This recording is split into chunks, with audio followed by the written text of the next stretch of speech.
what you can do with the paintbrush, I'll just show you here. If you've got your paintbrush down here like that, you just take it down there and you kind of wiggle it back and forth, just barely, and you'll get in between the nook and cranny. And see, sometimes I've got to cut in that way, and then I may have to turn my brush around that way and go both directions, because one way is not going to cover all of your bumps on your spray texture, okay? And then, but when you go the other way, you've got a little bit of extra paint on here, plus you got some extra paint on the bumps of the spray texture, and lots of them will disappear. And then I'll go back this way and maybe get the rest. And if I get one or two stubborn, yeah, that's the word, stubborn ones, I just sit there like that, and wiggle it, and I can get it. And yeah, that's a good way to do it. And okay, that's all I kind of wanted to show you. I'll show you what everything looks like tomorrow. I'm staying here late because the guys are going to be here with the tack strip, the carpet pad. They're going to install that tomorrow, and I really don't want to be in here having to paint. But he assured me, he said, I'm just going to put the tack strip down tomorrow and the carpet pad. I'm not going to install any carpet. Well, if that's the case, I could paint the rest of the stuff over the carpet pad after they leave. But then that's tomorrow night. Then I've got to stay here after they get done. If they stay here till 5 o'clock, I'm still here for a couple hours. So as it is, I just soon get it done now and be done with it. And especially, you know, sometimes guys tell you one thing and they do something else. He's planning on just himself and his son coming out here tomorrow. But if a couple of his guys are done at another job site, he might say, hey, what the heck, let's bring the carpet out there, let's do the tack strip, the carpet pad, and let's cut all the carpet, let's put the carpet in. I think we can probably get all done with everything because it's just a small condo, and let's do it. And if he brings 4 guys here, 5 guys here tomorrow, I'm screwed if I don't have the rest of this stuff painted. And then he's like, well, sorry, I didn't want to work over the weekend, and I can't really wait until Monday because I got to start another little project I promised somebody on Monday. And so I brought the guys. I hope it's not going to mess you up. You know, I mean, yeah, worst case scenario, I put craft paper down and then I drag that along with me to do that room and the closet. And then I'd have to bring the craft paper and put it along there, and then be careful when I'm moving the paint brushes and the paint tray and all that kind of stuff. And incidentally, you know, and so I really don't want to mess with that tomorrow. I'm just as satisfied working late tonight knowing that, hey, I don't have to do a whole lot of painting tomorrow, and maybe I can sleep in, or even if I don't sleep in, I can kind of take it easy tomorrow, make sure the guys get here, get them all set up, go off to breakfast, whatever. And here's the paint pan that I ended up using to cut in the bottom section of the wall down to the top of the baseboard. And you know, it worked out really good. Well, see, that's not the paint that I use that for the white. You see, I just use those throwaway paint trays. Here's the one that I used. See? And I just took that out and I let it set over there, and that's skinning up. I'm going to end up now reusing that one. I'm just going to take this one out and let it dry over here. You know, I could just pull this one out. Oh, look at that. It's got a little hole in it right there. Right there, there's a hole in it. So I'm glad there was another piece in there. See, this one's ready to be thrown away. Look, there was a little hole in that one because it leaked down to there. And this next one, I was trying to take the paint out and I ripped it And see, this one's got a hole in it. See there? Look at that. So those two are ready to be thrown away in reality. And you know, I've got some extra trays, no biggie. And next time I'm at the store, maybe I'll get another 5-pack or something. But I'm just gonna leave these off to the side and let them dry.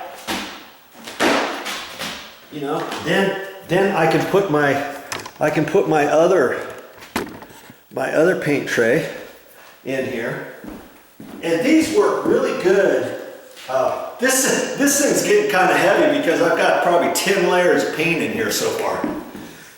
Okay, those work really good for using to cut in at the tops of the baseboard and around the door frames and stuff because I can see where the paint is and so I can just dip just a little bit and then wipe it off here.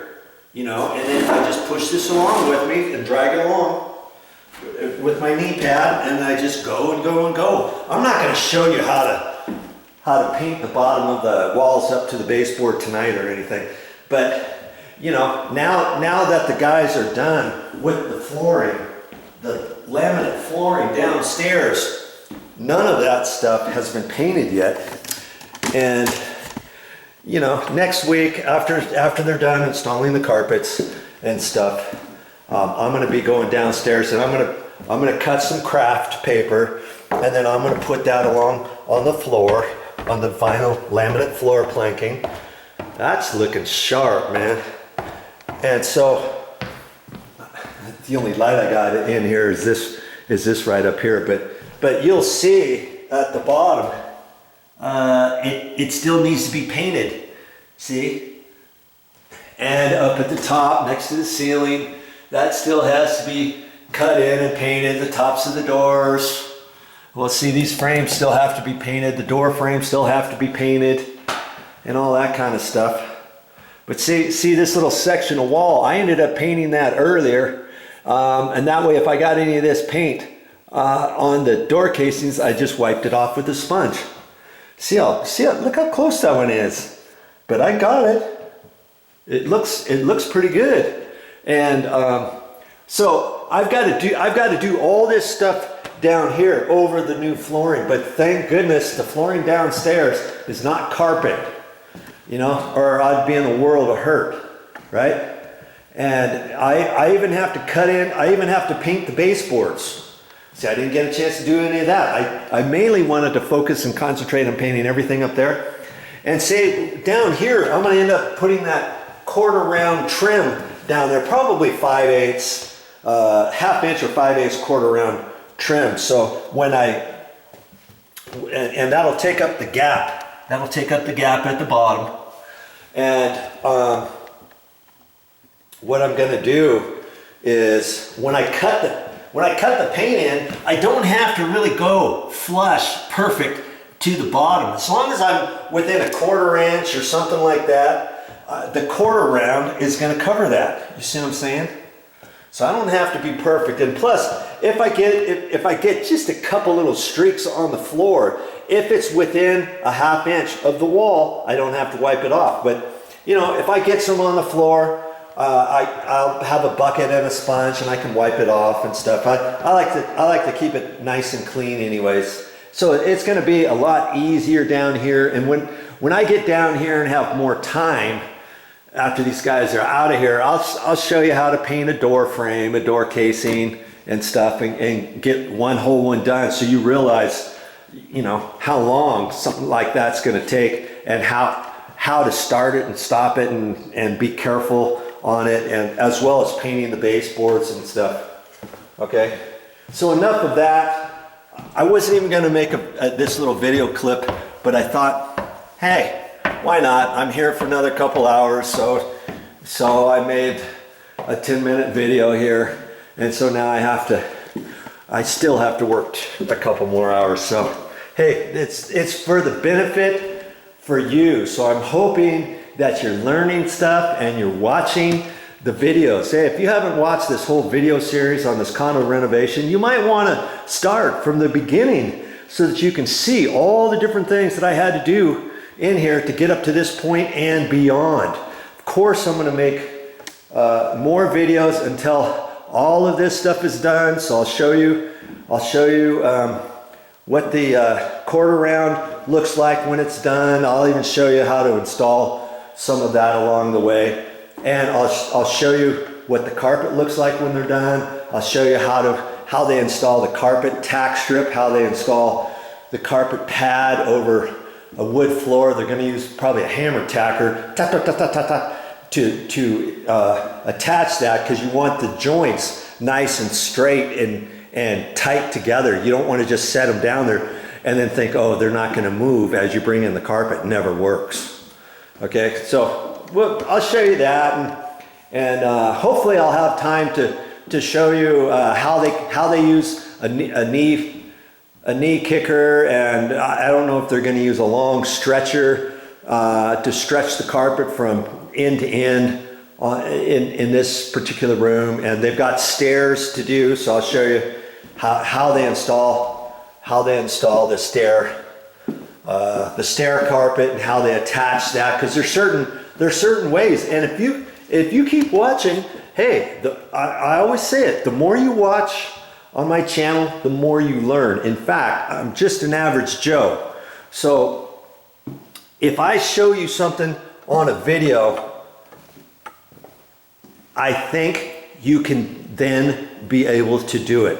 I won't show you anything I think you can't do. That goes for the majority of videos that I make, because hey, if I can do it, you can do it.